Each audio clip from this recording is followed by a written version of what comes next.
Dan kami ingatkan sekali lagi kepada hadirin yang berada di dalam ruangan ini, dimohon untuk tenang dan tidak mengganggu maupun mendistract para capres yang sedang menjawab. Dan kita sama-sama menghormati hak berbicara, kesempatan berbicara bagi ketiga calon presiden kita malam hari ini. Setuju ya, sepakat ya? Hadirin ya. Sepakat Bisa semua? dijaga ya semua ya. Baik, baik. Kita akan lanjutkan acara kita malam hari ini. Kita sepakat untuk menjaga ketertiban. Baik, dimohon tenang, baik. Kepada 3 calon presiden, Bapak Anies Baswedan, Bapak Prabowo Subianto, dan Bapak Ganjar Pranowo. Mohon Kita tenang, sudah sepakat, mohon Bapak-Bapak, tenang, kita sudah Ibu-Ibu. sepakat tadi untuk menjaga ketertiban. Oke, kami mohon untuk menuju ke podium, Bapak-Bapak.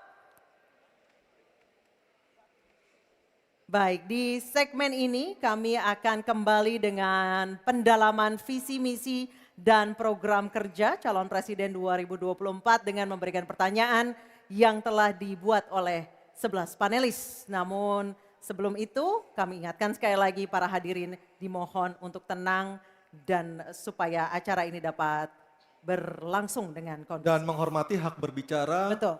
Calon presiden yang sedang berbicara, Nisa ya. Dan untuk segmen ketiga ini pertanyaan dimulai untuk calon presiden nomor urut 2 Bapak Prabowo Subianto dan kami persilakan kepada panelis Ibu Iren Gayatri untuk mengambil undian subtema pertanyaan di dalam fishbowl. Kami persilakan Bu Iren.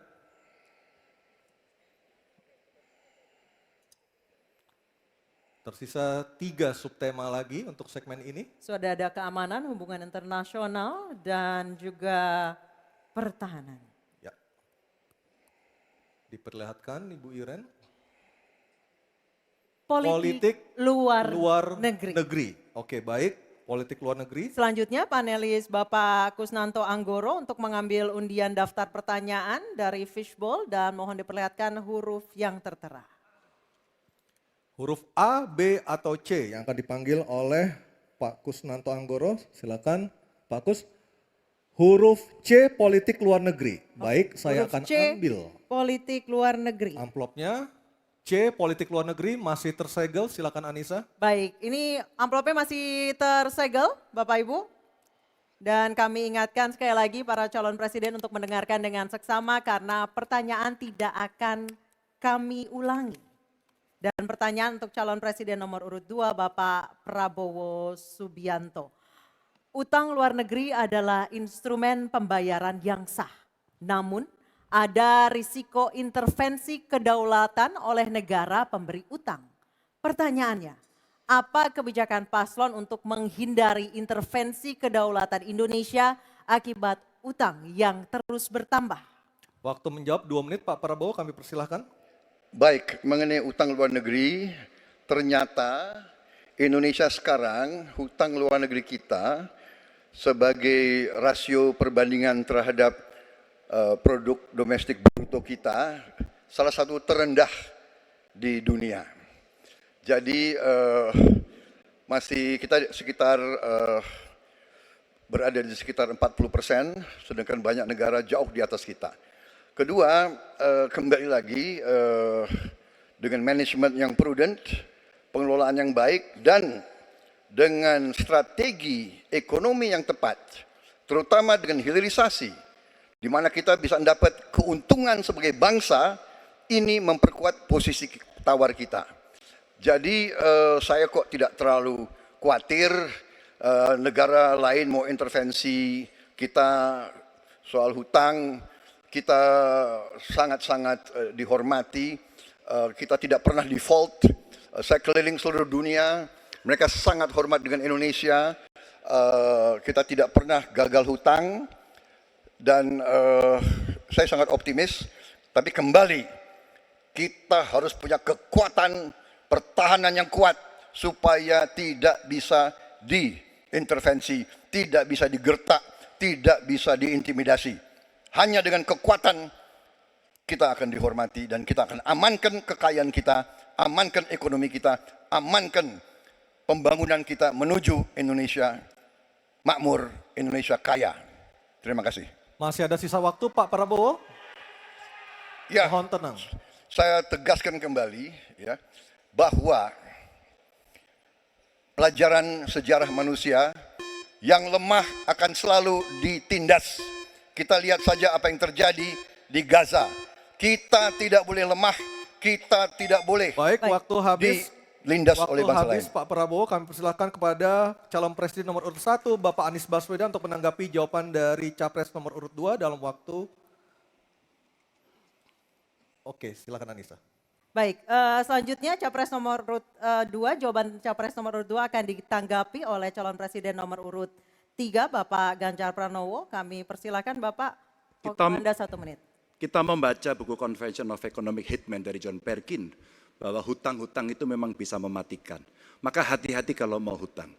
Terutama pada infrastruktur yang punya risiko tinggi. Kita mesti hitung betul, kita mesti prudent betul. Karena ini pernah dilakukan dan membuat banyak negara kolaps karena hutang. Namun demikian, kalau mau pakai kekuatan dalam negeri, artinya wajib hukumnya kita mendorong ekonomi tumbuh 7%, kemudian govern berjalan bisa dengan baik, maka ICOR bisa turun 4%, dan kemudian kita mesti betul-betul anti korupsi. Kalau itu tidak dilakukan, maka tidak akan tumbuh ekonomi yang ada di tempat kita. Ease of doing business mesti dilakukan. Hanya saja memang kalau kita bicara pada industri pertahanan kita, mesti kita kuatkan industri dalam negeri. Jadi mohon maaf kaitan dengan hutang, no utang, no usang. Sehingga alutsista kita betul-betul kita lakukan transfer of teknologi dari dalam negeri. Waktunya Baik, habis. waktu sudah habis. Mohon tenang, mohon tenang, mohon tenang. Sekali lagi mohon tenang. Kami persilakan pada calon presiden nomor urut 1, Bapak Anies Baswedan menanggapi jawaban dari capres nomor urut 2 dalam waktu 1 menit, Pak Anies. Sebaiknya disebutkan berapa persentase yang ideal, Pak, untuk kita di Indonesia. Kalau hanya mengatakan bahwa kita termasuk yang terbaik, berapa angkanya? Menurut hemat kami, kita harus bisa mencapai maksimal angka 30% dari GDP. Sehingga kita aman di situ, di bawah 30%. Dan itu caranya apa? Dengan satu, menata hutangnya, yang kedua memperbesar GDP-nya. Yang tidak kalah penting adalah melakukan pengembangan skema-skema yang lebih kreatif dalam mencari hutang luar negeri, termasuk pelibatan swasta. Lalu memastikan bahwa ada perluasan wajib pajak yang harapannya nanti akan memperkuat juga GDP kita. Di samping mengurangi kebocoran pajak. Dan hutang-hutang yang kita gunakan untuk aktivitas produktif. Jangan hutang itu digunakan untuk kegiatan yang non-produktif. Misalnya, hutang dipakai untuk membeli alutsista bekas oleh Kementerian Pertahanan. Itu bukan sesuatu yang tepat. Justru kita harus sebaliknya yang kita kerjakan. Baik. Terima kasih. Harap tenang dulu. Harap tenang dulu. Kita kembali ke calon presiden nomor urut 2, Bapak Prabowo Subianto, untuk merespon tanggapan dari kedua capres. Waktu Bapak 1 menit, silakan. Saya nggak mengerti. Jangan-jangan guru kita, buku kita sama, Pak Ganjar. Kok saya banyak sependapat. Terus aja. Saya akan bilang AA. Saya bukan orang macam-macam. Tapi Pak Anies, saya kira Pak Anies perlu belajar ekonomi lagi, ya kan? Jadi kalau bilang ideal 30%, dasarnya apa? Yang di bawah kita itu Arab Saudi, Rusia, pokoknya negara-negara yang punya sumber alam yang luar biasa. Tetapi 40% ya salah satu terendah sekarang. Jadi kalau kita mau bangun industri, tadi saya setuju sebagian dari yang Bapak sampaikan. Oh iya, kenapa? Yang penting utang itu produktif. Itu saya setuju. Tapi kita bisa sampai 50%, tidak ada masalah. Kita tidak pernah default. Kita tidak pernah default. Kita dihormati di dunia. Baik. Terima kasih. Baik, terima kasih. Baik, kita beralih ke pertanyaan untuk calon presiden nomor urut 3, Bapak Ganjar Pranowo. Kami persilakan panelis Laksamana TNI Purnawirawan Profesor Dr. Marsetio mengambil undian sub pertanyaan kelima dalam fishbowl. Baik. Tinggal tersisa 2 pertanyaan lagi. Apa yang diambil oleh Pak Marsetio? Kita perlihatkan ke kamera, Pak. Geopolitik. Baik, geopolitik adalah subtema kelima. Dan selanjutnya kami persilakan kepada panelis Bapak Philip J. Vermonte untuk mengambil undian daftar pertanyaan dari dalam fishbowl.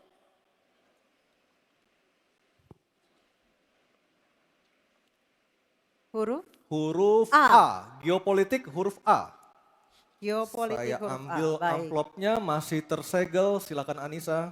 Baik, kita akan buka amplop yang tersegel ini. Subtema kelima yang harus dijawab adalah tentang geopolitik. Geopolitik. Dan kami ingatkan kembali kepada calon presiden untuk mendengarkan dengan seksama karena pertanyaan tidak akan kami ulang. Dan pertanyaan untuk Bapak Ganjar Pranowo adalah konflik Laut Cina Selatan belum selesai dan Code of Conduct belum disepakati. Bahkan menjadi arena persaingan hegemoni Amerika Serikat dan Tiongkok. Pertanyaannya, apa inisiatif baru yang ditawarkan paslon agar Indonesia berkontribusi dalam mengelola konflik Laut Cina Selatan? Waktu menjawab 2 menit Pak Ganjar, kami persilahkan. Indonesia bukan claimant. Jadi sebenarnya kita punya banyak langkah untuk bisa kita lakukan. Yang pertama adalah kita evaluasi perjalanan selama ini bagaimana di Laut Cina Selatan tidak pernah selesai. Sudah dengan DOC, sudah dengan COC, 20 tahun lebih tidak pernah selesai. Maka usulan kami sangat jelas dan clear. Apa itu? Kesepakatan sementara. Kenapa kesepakatan sementara? Ini mesti kita dorong dan kita inisiatif agar kita bisa mencegah sesuatu yang tidak kita inginkan. Kita tahu persis, modernisasi peralatan di Tiongkok akan selesai di tahun 2027. Apa artinya?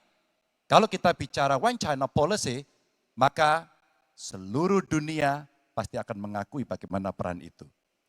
Yang kedua, ketika kemudian peran itu menjadi kuat, maka bukan tidak mungkin cerita-cerita potensi terjadinya konflik dengan negara lain akan muncul. Mungkin perangnya tidak sampai ke Indonesia. Tapi pada sisi lain, kita bisa kena dampak. Yang berikutnya, bagaimana patroli bisa kita perkuat juga di wilayah Laut Cina Selatan. Maka kita butuh tanker-tanker terapung yang bisa dipakai untuk tentara-tentara TNI Angkatan Laut kita untuk bisa berpatroli. Sehingga logistiknya menjadi sangat murah. Tidak lagi kembali ke titik awal atau mereka bilang kami hanya pergi. Kalau kembali kami tidak bisa lagi karena logistik kami habis. Maka inilah titik-titik penting yang mesti kita dorong dan kita akan bisa membawa posisi inisiatif ini untuk membuat tadi yang saya sampaikan adalah kesepakatan sementara untuk menghindari potensi-potensi yang lainnya lebih tinggi. Kita akan meredam dengan cara itu. Terima kasih. Baik, terima kasih Pak Ganjar. Selanjutnya kami persilahkan. Mohon tenang. Harap tenang. Mohon tenang Bapak. Sudah sepakat di awal Bapak Ibu. Kami persilakan calon presiden nomor urut 1 Bapak Anies Baswedan untuk menanggapi jawaban dari capres nomor urut 3. Waktu Bapak 1 menit dimulai ketika berbicara. Jawaban Pak Ganjar tidak ada satu kata pun menyebut kata ASEAN. Padahal kata kuncinya di dalam menyelesaikan persoalan ini adalah ASEAN. Dan Indonesia negara terbesar di ASEAN, pendiri ASEAN. Indonesia harus kembali menjadi pemimpin ASEAN yang dominan. Bukan sekedar hadirin dalam summit-summit ASEAN. Kita menjangkau semua dan negara-negara ASEAN yang sekarang ini menjadi pintu masuk bagi kekuatan Tiongkok misalnya di Laut Cina Selatan. Apakah itu Laos, apakah itu Myanmar sekarang, itu akan menjadi bagian dari kesepakatan ASEAN terhadap wilayah Laut Cina Selatan. Bila di ASEAN kita membangun kesepakatan, bagaimana kita menata, bagaimana menghadapi kekuatan luar ASEAN. Karena kekuatan luar ASEAN yang datang di sini, maka kita menghadapinya sebagai satu regional. Bukan sekedar Indonesia berhadapan dengan negara lain, tapi satu region. Dan Indonesia memimpin ASEAN. Itu kata kuncinya menurut saya. Terima kasih. Baik, terima kasih Pak Anies. Mohon tenang Bapak dan Ibu sekalian. Mohon tenang. Kita lanjutkan Pak Prabowo untuk menanggapi jawaban dari capres nomor urut 3. Waktu Bapak 1 menit dimulai dari Bapak berbicara. Jadi keadaan Laut Cina Selatan menggarisbawahi bahwa kita perlu kekuatan pertahanan yang kuat. Kita perlu platform untuk patroli, kita perlu satelit, kita perlu banyak sekali. Dan untuk itu pertahanan harus kita bangun. Dan tadi ya sekali lagi Pak Anies ngomong-ngomong barang bekas karena Pak Anies rupanya tidak mengerti masalah pertahanan. Ya, tidak. Saya bersedia Pak Anies mengundang Pak Anies di tempat yang Pak Anies suka, kita diskusi. Saya akan bawa data. Saya akan bawa data yang sebenar-benarnya, ya. Jadi barang-barang bekas itu menurut saya menyesatkan rakyat. Itu Pak tidak pantas seorang profesor ngomong begitu, ya. Karena dalam pertahanan hampir 50% alat-alat dimanapun adalah bekas, tapi usianya masih muda. Baik, Jadi habis Pak Prabowo. Terima kasih. Baik, selanjutnya kita, baik harap tenang, kita sudah sepakat di awal. Kita kembali ke calon presiden nomor urut 3 Bapak Ganjar Pranowo untuk merespon tanggapan dari kedua capres. Waktu Bapak 1 menit, silakan. Terima kasih Mas Anies, saya tidak memberikan catatan ASEAN. Saya tahu persis pengambilan keputusan di ASEAN itu rumitnya minta ampun. Karena harus dengan konsensus. Maka kenapa banyak persoalan tidak selesai. Disitulah ketika kemudian amanah yang diberikan kepada saya, revitalisasi ASEAN. Agar kemudian pengambilan keputusannya tidak bulat. Sehingga kalau kita berbicara Laut Cina Selatan kemudian menggerakkan ASEAN, oke itu betul.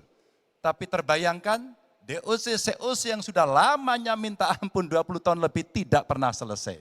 Maka pengambilan keputusannya, proses pengambilan keputusan di ASEAN itulah yang mesti juga kita review sehingga akan bisa lebih cepat. Yang berikutnya, saya sepakat alutsista angkatan laut yang ada di sekitar sana harus menjadi prioritas. Dan begitu saya jadi presiden, kita tunjukkan kedaulatan kita, gas yang ada di Natuna Utara harus dieksploitasi oleh kita sendiri untuk menunjukkan power kita pada Waktu dunia. sudah habis Pak Ganjar, Habis. terima kasih. Oke. Mohon tenang, masih ada satu sub pertanyaan lagi yang harus dijawab oleh ketiganya pada sesi ini, pada segmen ini.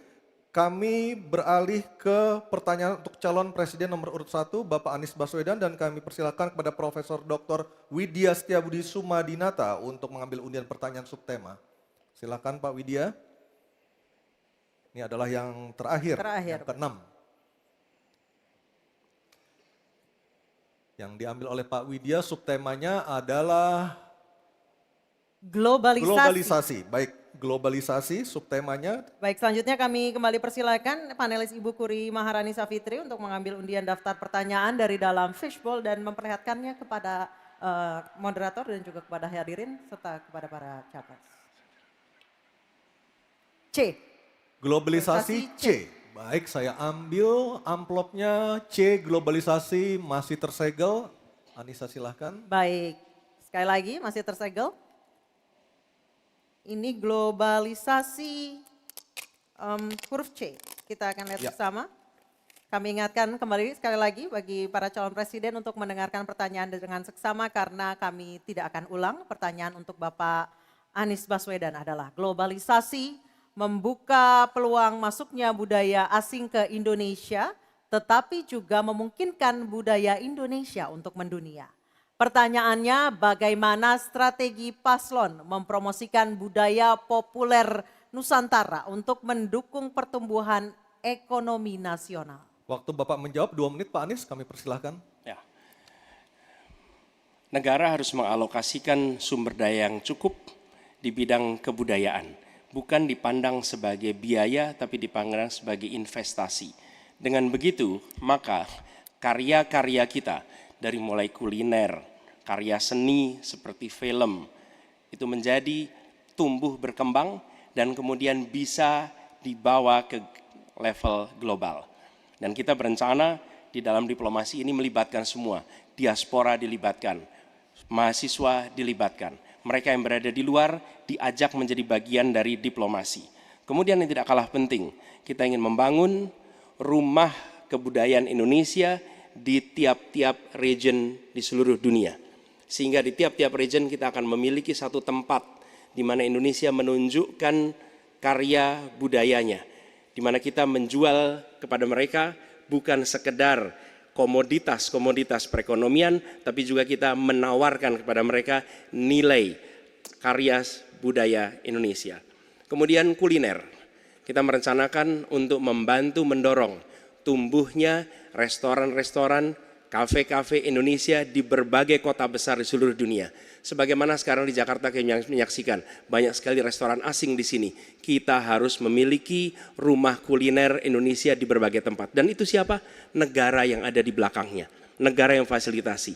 Dengan begitu maka swasta yang terlibat akan bisa mengelola ini, tapi awalnya investasi dari negara. Dan lalu disiapkan kredit yang memungkinkan bagi usaha kecil, mikro untuk menjadi bagian dari diplomasi kebudayaan Indonesia.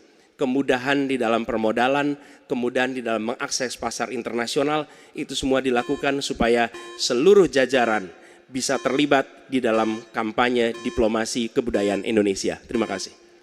Baik, terima kasih Pak Anies. Baik, selanjutnya calon presiden nomor urut 2.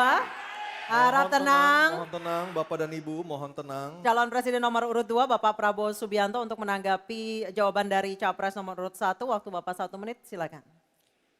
Saya kira yang disampaikan Pak Anies masuk akal ya, walaupun memang itu bersifat normatif ya. Memang kembali kalau dikatakan negara yang harus berperan, kuncinya adalah bahwa kita ini harus punya dana yang cukup. Kita harus punya tabungan yang cukup. Kita harus punya sovereign wealth fund yang cukup. Untuk itu kita harus punya laba yang cukup. Kita harus punya neraca perdagangan yang positif. Kita harus punya tabungan yang banyak. Dan untuk itu hanya bisa dilakukan dengan hilirisasi, dengan penghematan, dengan efisiensi, dengan penerimaan pajak yang baik dan yang efisien. Saya kira itu. Baik, terima kasih Pak Prabowo. Selanjutnya kita dengar, mohon tenang, kita dengar tanggapan ataupun jawaban dari calon presiden nomor urut 3 Bapak Ganjar Pranowo menanggapi jawaban capres nomor urut 1. Waktu Anda 1 menit Pak Ganjar, kami persilahkan. Teknologi digital sudah mendunia, kita semua menggunakan itu. Maka ada satu kata namanya viralisme.